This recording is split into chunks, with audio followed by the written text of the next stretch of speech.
அஸ்ஸலாமு அலைக்கும் வரஹ்மத்துல்லாஹி வபரகாத்துஹு. தினமும் ஓர் உபதேசம்.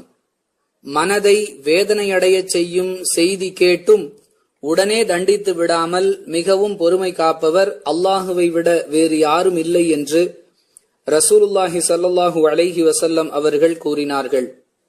அறிவிப்பவர் அபூ மூசா ரலியல்லாஹு அன்ஹு. நூல் புகாரி, ஹதீஸ் எண் 7378. அன்பிற்குரிய அல்லாஹுவின் நல்லடியார்களே, ஒரு செய்தியை கேட்கும் பொழுதே மனம் வேதனை அடைகிறது என்று சொன்னால் அந்த செய்தி குறிப்பிடுகின்ற செயல் எந்த அளவிற்கு கொடூரமானதாக இருக்கும் என்பதை நாம் விளங்கிக் கொள்வோம். அதுபோன்ற செய்தியை கேட்ட உடனேயே அந்த செயலுக்கு காரணமானவரை தண்டிக்க வேண்டும், அவரை பாதிப்புக்கு ஆளாக்கி பழி தீர்த்து விட வேண்டும் என்றுதான் அனைவரும் எண்ணுவோம். ஆனால் அப்படிப்பட்ட செய்தியை கேட்டும் கூட உடனே அவரை தண்டித்து விட வேண்டும் என்ற எண்ணம் கொள்ளாமல் பொறுமை காப்பதில் அல்லாஹுவை விட வேறு யாரும் இருக்க முடியாது என்பதை இந்த உபதேசம் சொல்லுகிறது.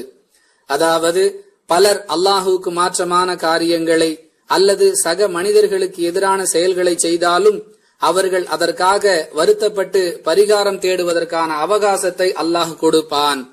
தொடர்ந்து அவர்கள் தாங்கள் செய்தது சரிதான் என்ற நிலையிலேயே நீடித்திருக்கும் பொழுதுதான் அவர்களை தண்டிப்பான். நாம் அவசரப்படுவது போன்று அல்லாஹ் அவசரப்படக்கூடியவன் இல்லை. அல்லாஹ் கருணையாளன். எனவேதான் தவறு செய்தவர்களுக்கும் அவகாசம் அளித்து அவர்கள் மன்னிப்பு கேட்பதற்கான வாய்ப்பை உருவாக்கி தருகிறான் என்பதை இந்த உபதேசத்தின் மூலமாக அல்லாஹுவின் தூதர் அவர்கள் நமக்கு விளக்குகிறார்கள்.